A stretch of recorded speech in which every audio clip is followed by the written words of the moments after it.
free ho na yen consent fufuro emu na e Christopher wono monka bomu ko mu mpanimfo de krata kwa kwa moswafo ya wono na wobo amane na nkita hudie no ase no na amane bo swafo koje oponkroma de adesrede to mpanimfo yenim se e Christopher muslimifo mu nyina nyo mafa mu de na o my Ghana woni aban ni kasubom se be ye mpuntuo ya o man no hia na ma o manfo ho han wo mo no wonsaka.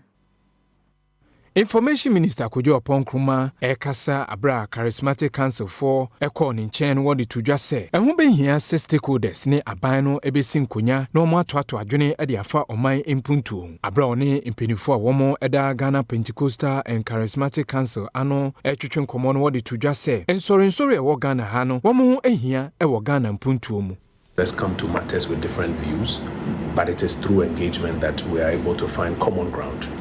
The matters that you have raised, some of which I see here, are of keen interest to any administration, including this administration, and they are matters that I believe we should take seriously.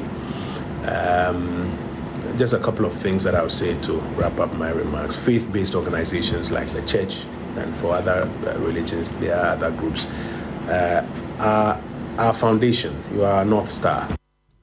Wakasa wien openi onu no da GPCC ano Apostle Eric Nyameche editudwa se enkrata womo ekruchi edebema oswafoi eyade a womo ehwe enim se onu nso ebeboa womo council no ewo womo anamontum.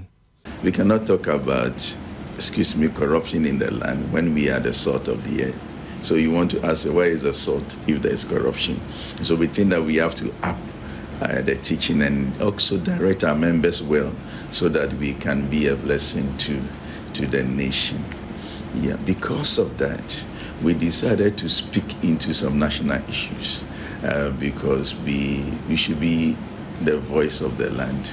And respectfully, we have changed our strategies. We don't want you to hear us sitting on the air and then just talking about issues of the nations. No. So we decided to come to you to present the communique that we are going to release to you first, so that at least if you hear us talking on the radio, you know that at least you are aware. And that is how we intend to engage the government hence.